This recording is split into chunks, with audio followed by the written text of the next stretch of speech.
Shalom saudaraku, salam sejahtera dalam kasih Tuhan kita Yesus Kristus. Kebenaran hari ini 27 Maret berjudul Tahun Pengharapan. Tidak mungkin atau sangat sulit kalau manusia hidup tanpa pengharapan. Artinya setiap manusia mengharapkan ke depan ada sesuatu yang dapat dinikmati. Sesuatu itu adalah yang dapat membuat hidupnya bahagia dan lengkap. Sesuatu itu pasti yang diandalkan. Sesuatu yang membuat dirinya merasa hidup. Itulah nyawanya. Dan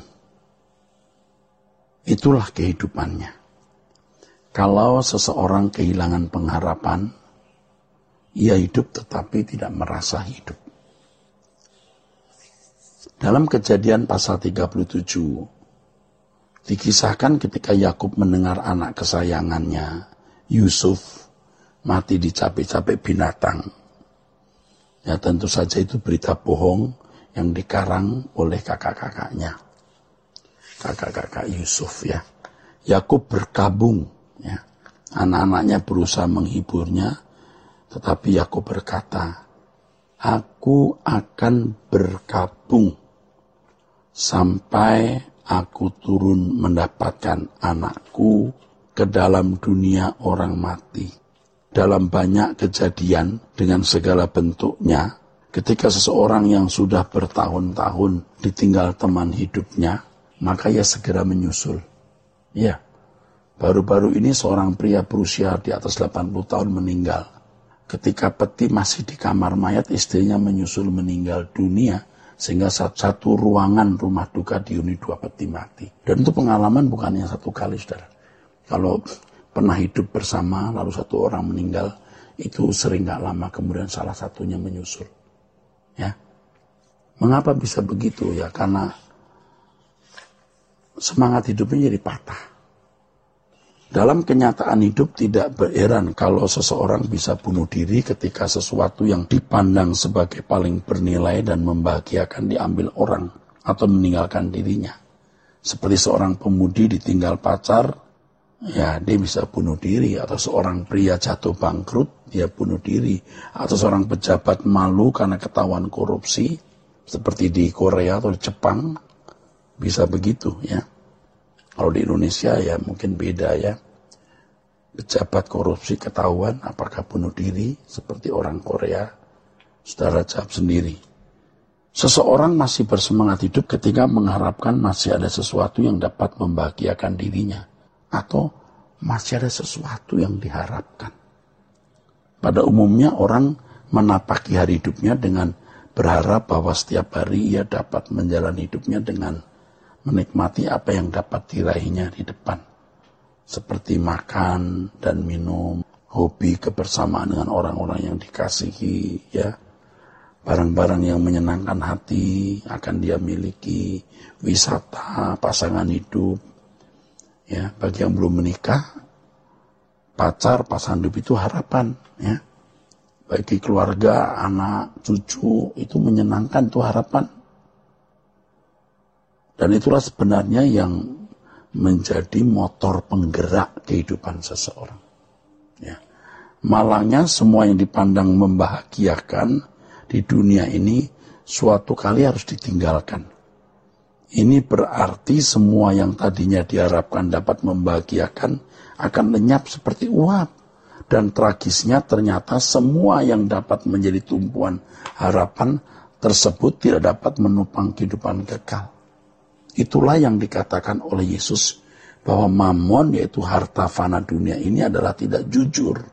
Artinya menipu atau tidak dapat dipercayai. Ternyata setelah meninggal dunia, semua yang diharapkan dapat menopang adalah sia-sia. Banyak orang tidak memikirkan dan tidak siap atau tidak bersedia menghadapi realitas itu. Ya. Mereka berusaha untuk melupakan atau tidak memikirkan realitas kematian. Padahal kematian pasti datang. Tidak mau berpikir bukan berarti menghalangi. Bukan berarti bisa menghindari. Kematian pasti menyergap. Ya.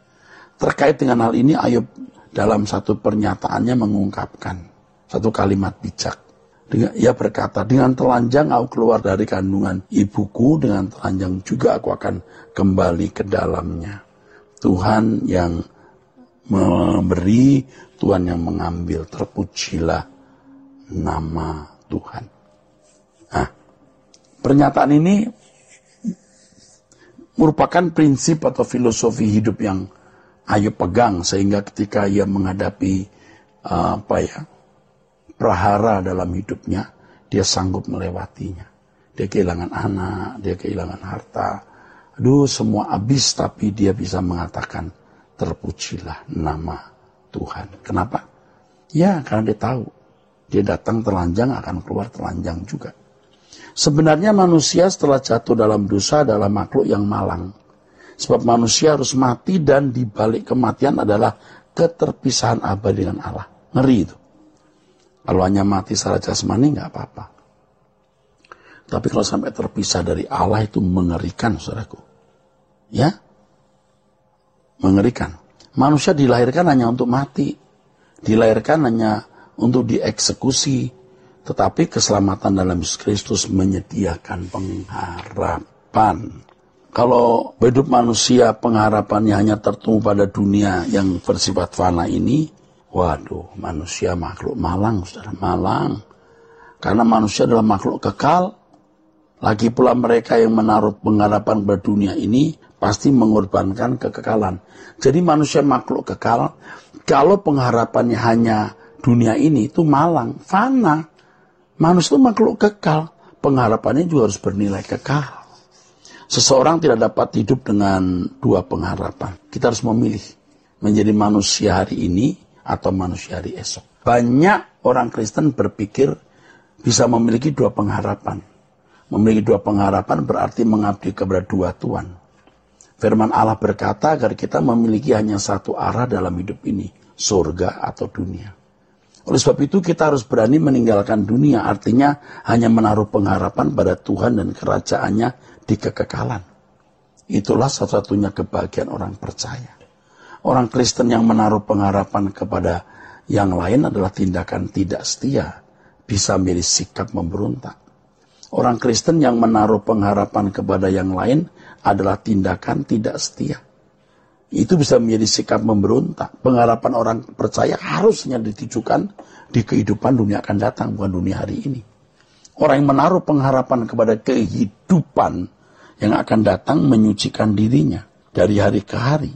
Nah, kita menghayati keselamatan yang Tuhan berikan dengan menghayati keberadaan kita sebagai anak-anak Allah, itu luar biasa pengaruhnya, saudaraku. Maka dikatakan dalam firman Tuhan, yang menaruh pengharapan kepadanya menyucikan dirinya. 1 Yohanes pasal 3 ayat 3-5. Sebagai anak-anak Allah kita bisa menikmati hadiratnya. Di dalam hadiratnya ada sukacita, damai sejahtera yang melampaui segala akal. Orang percaya yang benar pasti menikmati Allah dalam sukacita yang benar. Kalau secara materi berlimpah, seseorang tidak menggantungkan sukacitanya pada materi, walaupun materinya banyak, tapi jangan bergantung di situ. Kasihan kalau orang bergantung kepada materi berlimpah, dia bisa bergantung. Kalau yang nggak punya materi bagaimana? Oleh sebab itu bergantung kepada Tuhan itu segalanya, saudara. Ya, segalanya. Tuhan berkati. Sola Gracia.